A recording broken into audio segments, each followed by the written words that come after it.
Normandy, July 1944. A hedgerow east of Saint-Lô. A German paratrooper of the 3rd Fallschirmjäger Division is folded into the base of the embankment, wearing a smock cut from waterproof cotton in a disruptive pattern the Waffen-SS had field-tested in 1937 and the German High Command had estimated would cut casualties by 15%. His helmet is covered, his face is darkened. The vegetation around him is undisturbed. He has held this position without moving for nearly 6 hours, in the specific discipline that German camouflage training drilled into every soldier issued the pattern. Stillness is the camouflage. Movement, more than any flaw in the printed fabric itself, is what the human eye and the trained observer's attention actually catch. He has done everything the German army trained him to do. No patrol walks the lane in front of him. No scout points toward his position. No spotter calls out a sighting. And then, without any of the preconditions that should precede a man's death in combat, an 81mm mortar round detonates 10 feet above him. Then a second. Then a third.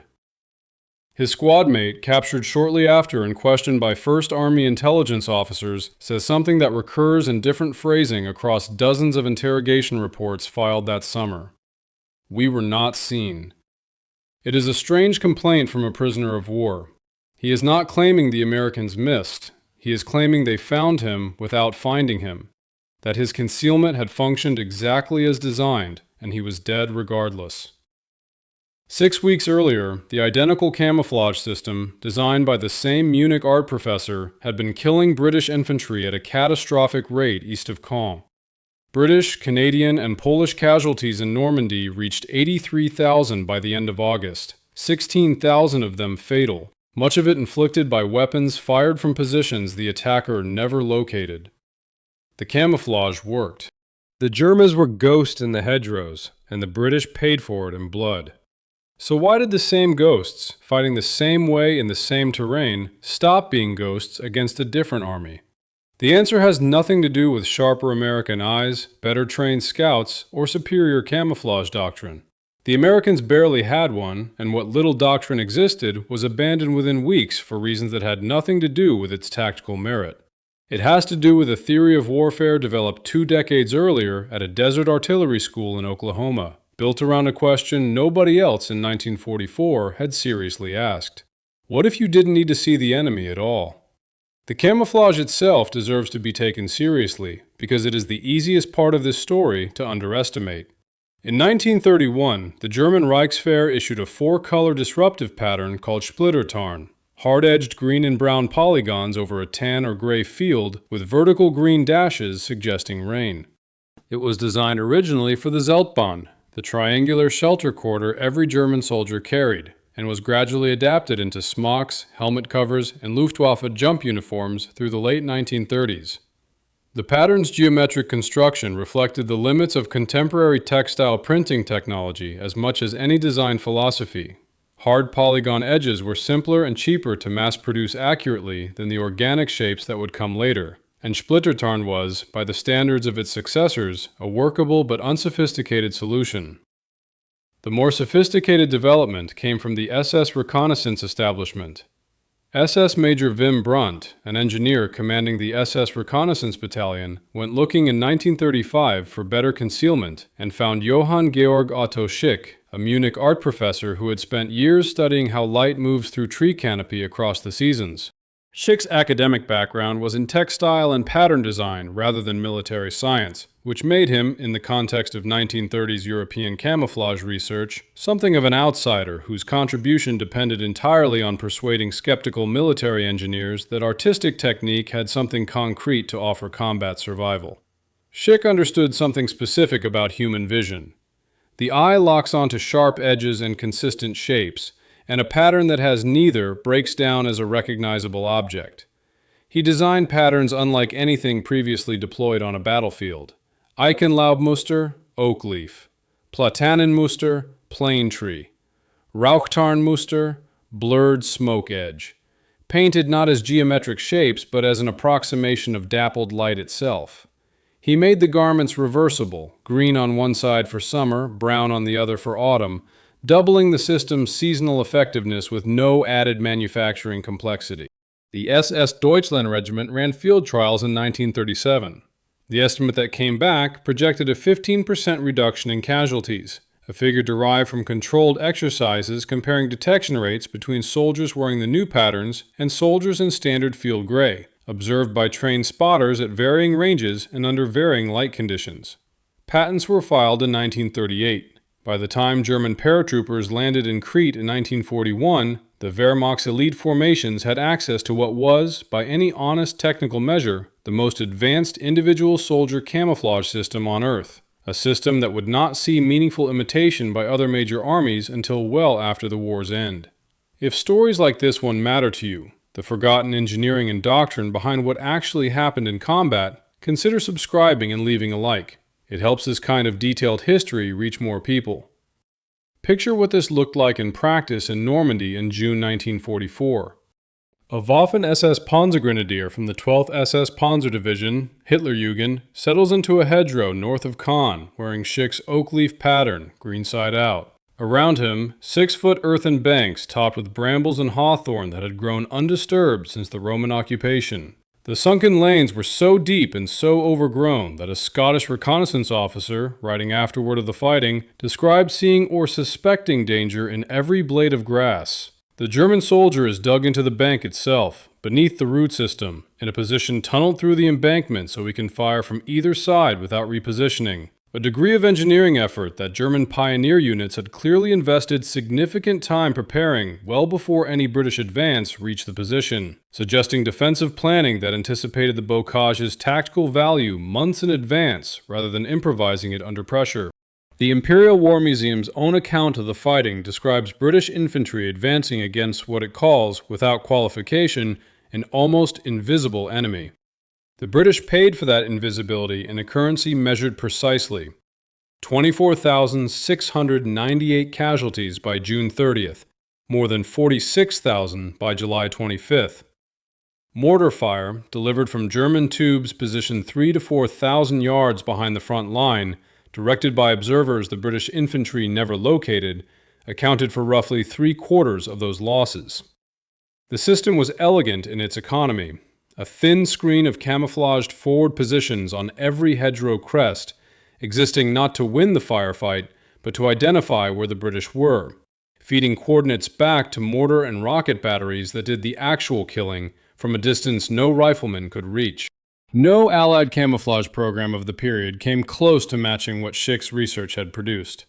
British and Canadian forces in Normandy fought largely in plain khaki battle dress, with only scattered, unofficial use of improvised foliage and sniper-specific denizen smocks, while German infantry across multiple divisions wore standardized, mass-produced patterns purpose-built for the specific terrain they were defending. The reason this asymmetry receives relatively little popular attention is straightforward. The historical record tends to be written by the side that ultimately wins the larger war, and the larger war was won by an army fighting a different kind of fight in a different sector at the same time. Within the specific British versus German contest in the bocage, judged purely on its own terms, the Germans were winning, decisively and repeatedly, for the better part of 2 months. The British army that suffered this was not undertrained or undermotivated. It contained veterans of North Africa, Italy, and Crete, fighting under Lieutenant General Guy Simmons's bite and hold doctrine. A careful, set-piece method, built on a rolling artillery barrage, followed by infantry advancing in disciplined fire and movement against a positively identified objective. The doctrine had been refined through 3 years of hard experience against German positions in the desert, where flat, open terrain had made it broadly effective. In the western desert, German positions could often be located by aerial reconnaissance and direct observation well before contact, and the rolling barrage could be timed against confirmed coordinates with reasonable confidence. The bocage destroyed that confidence systematically. Normandy's hedgerows were not open desert. Each field, typically 40 to 200 yards across, was bounded by an earthen bank topped with dense vegetation that had grown for centuries, creating a terrain feature closer to a maze of fortified compartments than open countryside. British officers who had fought at El Alamein found themselves applying a doctrine calibrated for visibility ranges of a mile or more to terrain where visibility might be 15 yards in any direction. The doctrine's core assumption, that aerial and ground reconnaissance could reliably locate the enemy before an attack began, simply did not transfer. That sequence had one absolute requirement regardless of terrain. You had to see the target before you could engage it. A British rifle section. 8 to 10 men, a single Bren gun, the rest carrying bolt-action Lee Enfields capable of perhaps 15 aimed rounds per minute in skilled hands, operated on the assumption that an attack meant closing on a position you had confirmed, suppressing what you found there, and killing visible men. The Imperial War Museum's own historians have acknowledged that British formations sometimes exhibited more caution than the tactical situation warranted, and that troops were frequently willing to go to ground and call for artillery support even against limited opposition. Max Hastings, in his history of the campaign, put it more bluntly. The Allies, and the British specifically, fought a cautious, methodical war, while the Germans fought fast and aggressively and were extraordinarily good at it. Hastings's point was not that British soldiers performed poorly. It was that German soldiers performed brilliantly in precisely the kind of engagement the British doctrine offered them, an engagement in which the man who could not be seen was the man who survived to kill. A Scottish veteran of the fighting along the Odon River, quoted in post-war studies of British infantry tactics, recalled the specific texture of this asymmetry. If a German soldier appeared, everyone fired at him. Everyone. The phrase reveals how rarely it happened. The German rifleman, hooded beneath his chic-designed smock, fired once from concealment and then did not fire again until he had relocated. A British section that took a single casualty from an unseen position did exactly what its training specified. It went to ground and radioed for support, and while it waited, the German mortar crews to the rear, already supplied with coordinates by the forward observer who had watched the British line approach, opened fire on a target that had obligingly stopped moving. Bocage, on June 13, 1944, is the single engagement most often cited to illustrate this dynamic, and the specifics deserve more attention than the engagement usually receives. The British 7th Armored Division, the Desert Rats, veterans of 3 years of mobile warfare in North Africa, where exactly this kind of methodical advance had repeatedly proven effective, pushed a reconnaissance column through the town in an attempt to outflank the German defenses around Caen. SS Hauptsturmführer Michael Wittmann, commanding a single Tiger tank that had become separated from its unit, identified the column from a concealed position along the road and attacked alone. In the space of roughly 15 minutes, Wittmann's tank destroyed or disabled more than a dozen British vehicles. Tanks, half-tracks, and reconnaissance cars strung out along the narrow main street with no room to maneuver or return effective fire. The Tiger's heavy frontal armor made it functionally immune to the British vehicle's main guns at the ranges involved. What makes Bocage relevant to the broader pattern is not Wittmann's tactical brilliance, considerable as it was, but the structural reason the column was vulnerable to it in the first place. The 7th Armored's advance had proceeded according to a doctrine built for terrain where an approaching column could reasonably expect early warning. Visual contact with enemy armor at distances measured in hundreds or thousands of yards. Time to deploy into a fighting formation before contact. The bocage offered none of that warning. A single well-concealed tank, applying exactly the same camouflage principles that protected German infantry in the hedgerows, could engage a road-bound column from point-blank range before anyone in that column had any indication a threat existed. The mechanism that made Schick's camouflage devastating against infantry was, in this instance, scaled up to 60 tons of armored vehicle, with results that British armored doctrine had no immediate answer for. The mechanism that made this work at Bocage in mid-June, when SS Hauptsturmführer Michael Wittmann's single Tiger tank destroyed a substantial portion of the British 7th Armored Division's lead column in minutes, was the same mechanism operating at platoon scale across the entire bocage. Nothing in the advancing British formation located the threat until the threat's first round was already in flight. What neither army on either side of that engagement yet understood was that an entirely different theory of target acquisition was about to arrive in the same terrain. The American rifle section, and the American doctrine above it at every level, did not treat seeing the enemy as a precondition for killing him. 20 years before D-Day, the relevant thinking was happening not in France, but at Fort Benning, Georgia and Fort Sill, Oklahoma. Institutions operating on the threadbare budgets of the interwar army, working through a problem more fundamental than any specific tactic. The interwar army that produced this thinking was, by any measure, a marginal institution within American national life. Ranked 17th in the world by size in 1939, smaller than the Army of Romania, chronically underfunded through a depression that saw most government spending categories cut to the bone, the U.S. Army of the 1920s and 1930s had little institutional prestige and even less political support. What it had, in specific pockets, was a culture of taking seriously the lessons of the previous war, at a moment when most of the world's major militaries were more interested in refighting their last victory than in interrogating their own casualty statistics. American infantry doctrine through the 1920s and 1930s had absorbed a specific lesson from the Army's own studies of First World War small arms engagement. In modern combat, the enemy is mostly invisible. He is in a trench, a hedge, a building. The Napoleonic image of two ranks exchanging aimed fire at visible silhouettes had no relationship to what actually happened on a real battlefield, where most infantry fire on both sides was directed at suspected rather than confirmed positions, and the rounds that did the killing were simply the ones that happened to land where an enemy actually was. This was not a uniquely American observation. French and German staff studies of the same war reached broadly similar conclusions, but the American institutional response to the observation diverged sharply from what either European power chose to build.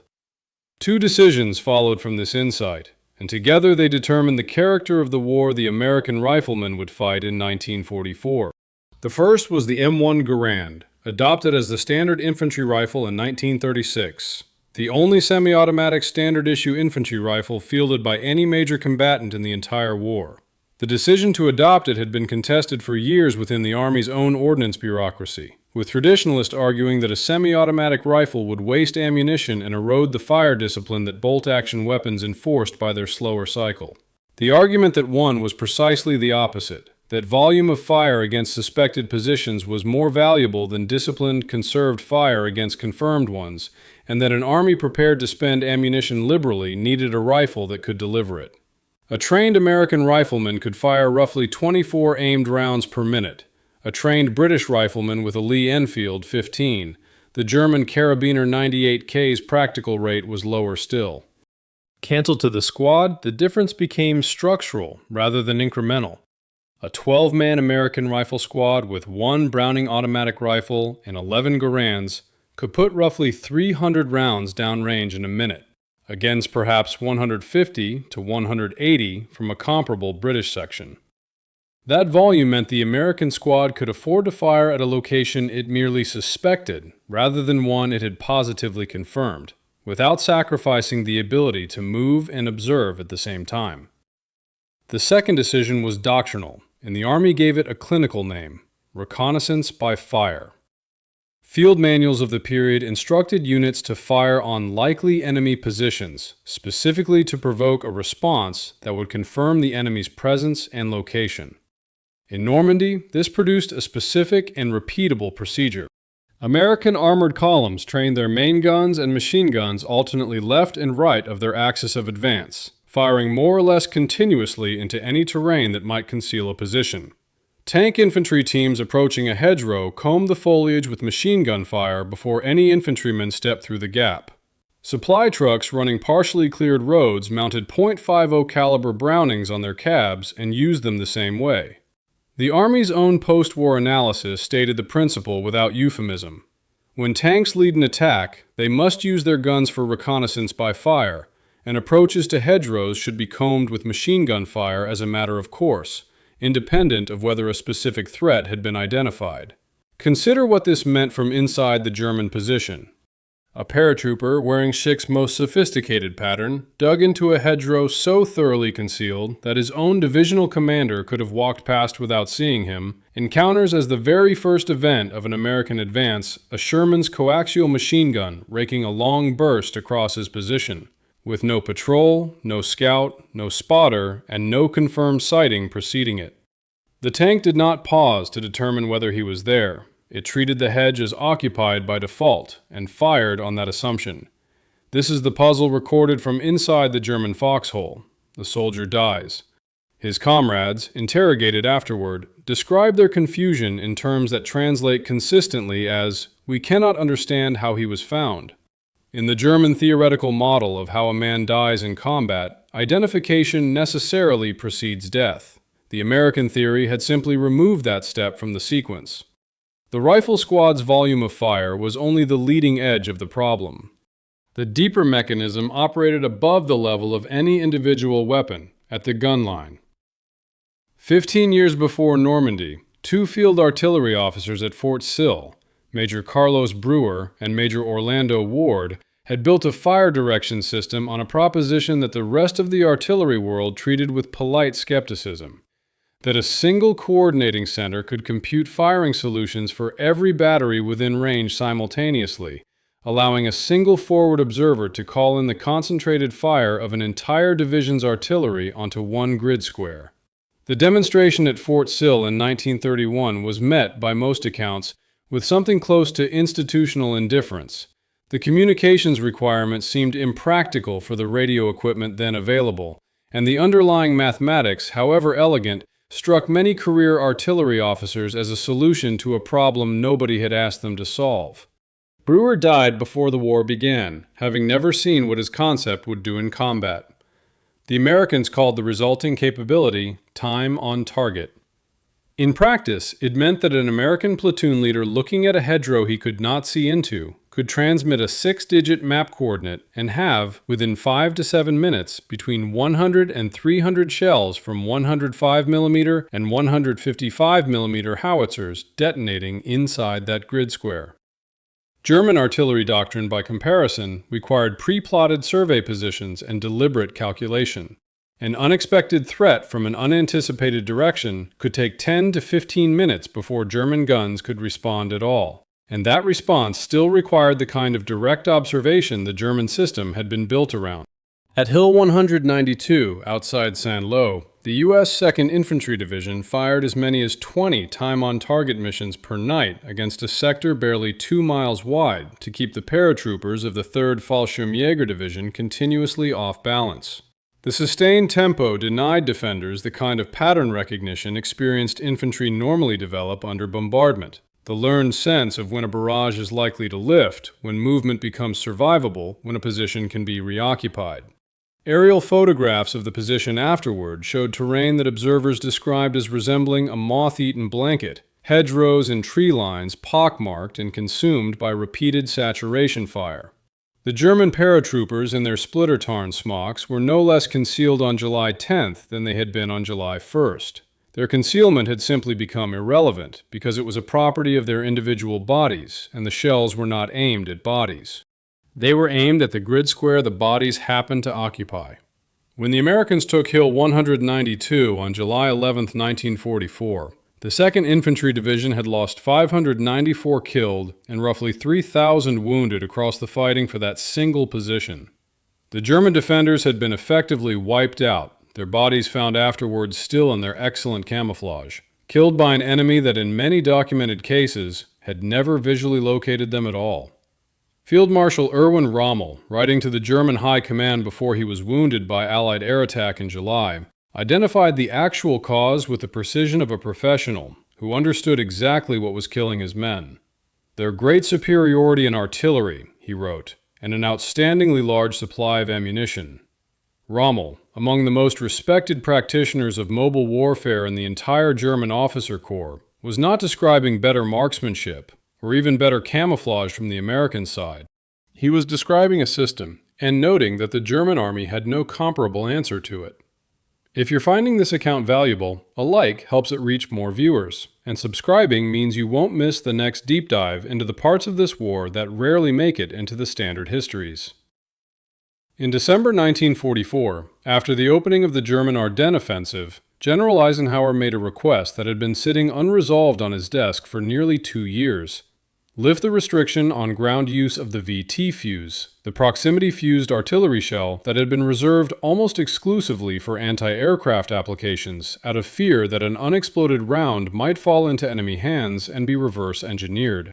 The fuse had been developed by Section T of the Office of Scientific Research and Development, a program that had consumed roughly 3% of all American physicists working during the war, and that the Navy had guarded with a secrecy comparable to the atomic bomb project, restricting its use over land for 2.5 years specifically because the operational value of surprise was judged to outweigh the tactical benefit of earlier deployment.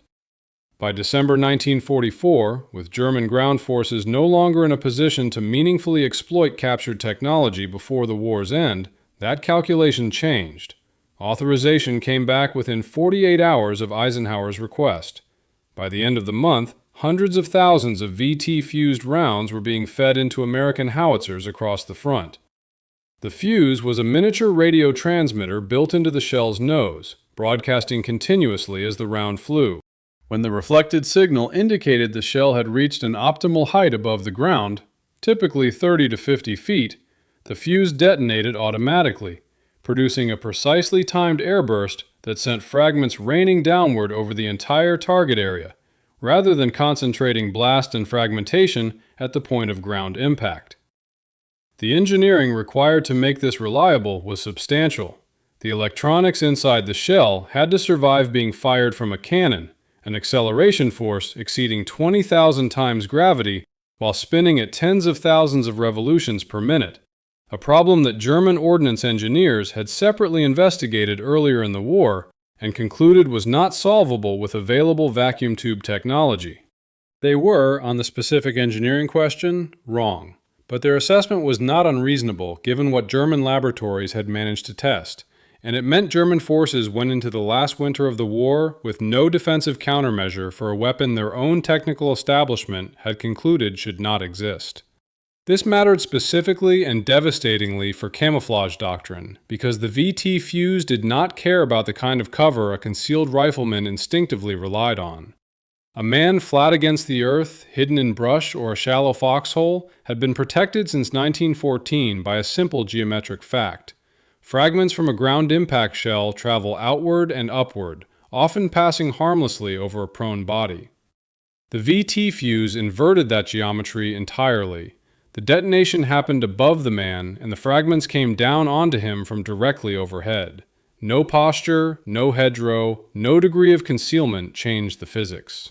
The chief ordnance officer of the European theater reported that one German patrol caught in the Hürtgen forest by a barrage using the new fuses was found afterward with 96 bodies in a condition observers described, without exaggeration, as having gone through a meat grinder. Every one of them still in concealed positions, still camouflaged, none of it having mattered in the slightest. General George Patton, in a memorandum written shortly after the fuse's introduction to ground combat, stated his assessment without qualification.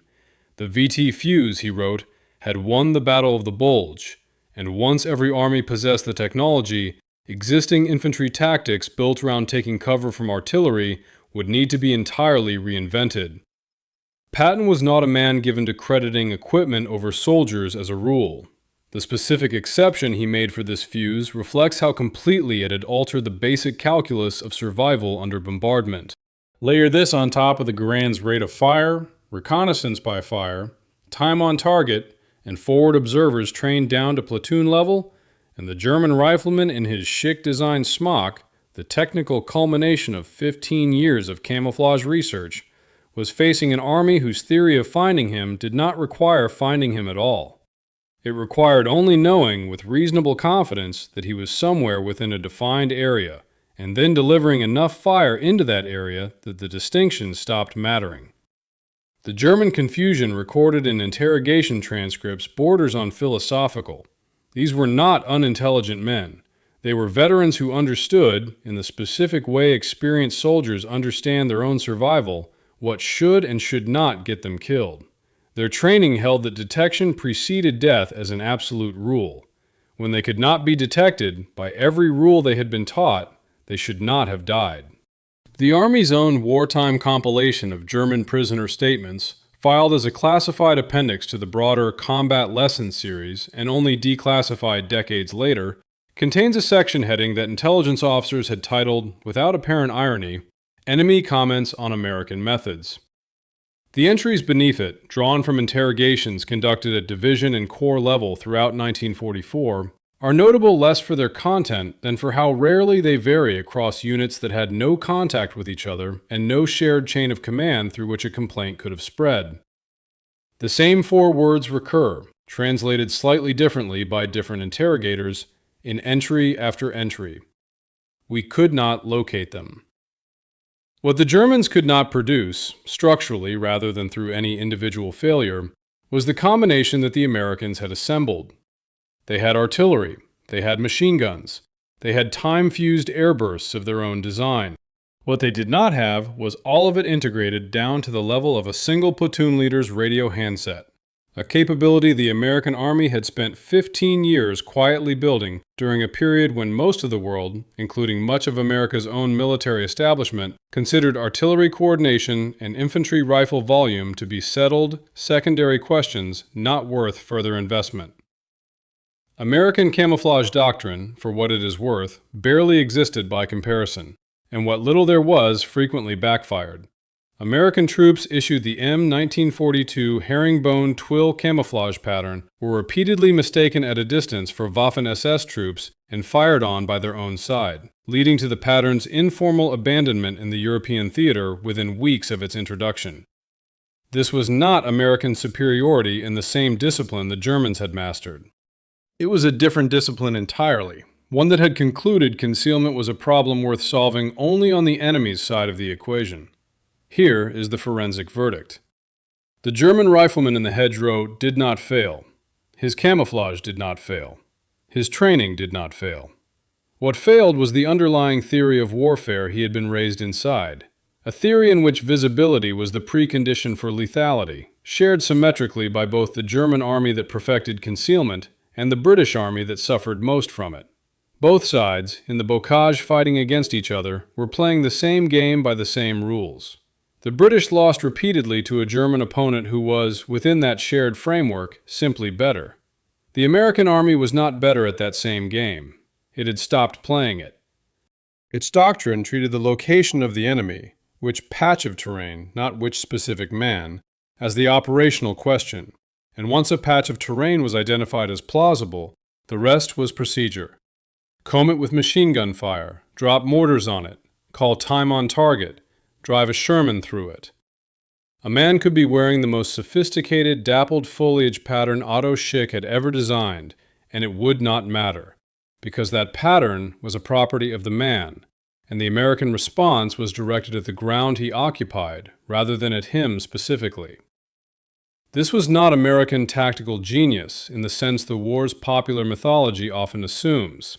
It was the accumulated output of 3 separate, unglamorous institutional investments made over 15 years. The Fort Sill Fire Direction Center, the Garand-equipped Rifle Squad, and Section T's Proximity Fuse. 3 programs that arrived in the same Normandy hedgerow within weeks of one another, more by coincidence of timing than by design. None of the 3 institutions building them set out to solve the camouflage problem specifically. Camouflage was never the target. It simply stopped mattering as a side effect. Individually, the Germans had rough equivalents to most of these pieces. The Wehrmacht's artillery doctrine was, by most professional assessments, technically excellent within its own terms. German infantry tactics emphasized initiative and aggression in ways American doctrine sometimes envied. What the Germans never built was the integration, the combination running, in practice, all the way down to a single forward observer's field radio, available to a lieutenant rather than reserved for a corps commander's planning staff. The institutional reasons for that gap are worth stating plainly, because they explain something beyond this single campaign. German military culture, for all its tactical sophistication, organized itself around the principle that the individual unit commander's judgment and initiative were the primary instruments of combat effectiveness, a principle called Auftragstaktik, mission-type tactics, that produced extraordinary small unit leadership throughout the war. American doctrine, by contrast, increasingly treated the individual soldier and his immediate commander as nodes in a larger coordinated system, with judgment exercised less at the point of contact and more in the design of the system itself, well before any specific engagement occurred. Both approaches produced excellent soldiers. Only one of them produced an artillery network that could respond to an unconfirmed threat in 5 minutes, regardless of which lieutenant happened to be holding the radio that day. Otto Schick, the Munich art professor whose camouflage research had produced the most advanced individual soldier concealment system of the war, survived the conflict and continued working in textile design afterward. His patterns, in modified forms, would influence camouflage development for decades, including post-war German Bundeswehr designs and elements of camouflage doctrine adopted by other NATO militaries once the war's lessons had been fully absorbed. The irony embedded in that legacy is specific. The patterns that failed to save the men wearing them against American fire discipline in 1944 were judged, correctly, to remain excellent against the kind of warfare most armies expected to fight after 1945. Warfare in which visual detection by an opposing soldier, rather than saturation bombardment of a suspected grid square, remained the dominant threat. Schick's camouflage was not a failed technology. It was a brilliant solution to a problem the U.S. Army in Normandy had simply declined to pose. The paratrooper in the hedgerow east of Saint-Lô was the technical inheritor of a camouflage tradition that began with the splitter tarn pattern of 1931 and the SS field trials of 1937. By any neutral measurement, he was nearly impossible to see. The mortar that killed him did not need to see him. It needed only a grid coordinate that probably contained a hedge that probably contained someone, and a willingness to saturate that coordinate regardless of whether the someone had ever been confirmed. He died without understanding what had killed him, because the framework he had trained inside did not contain the possibility of dying unseen. The German theory of combat was deterministic. If undetected, then unharmed. The American theory was probabilistic. Detection was never guaranteed, so the system was built to make that uncertainty survivable through sufficient density of fire. Both theories were internally coherent. Only one of them matched the conditions actually present in the bocage in the summer of 1944. If this forensic account gave you something to think about, hit the like button and subscribe. It's how stories like this one reach the people who care about getting the history right.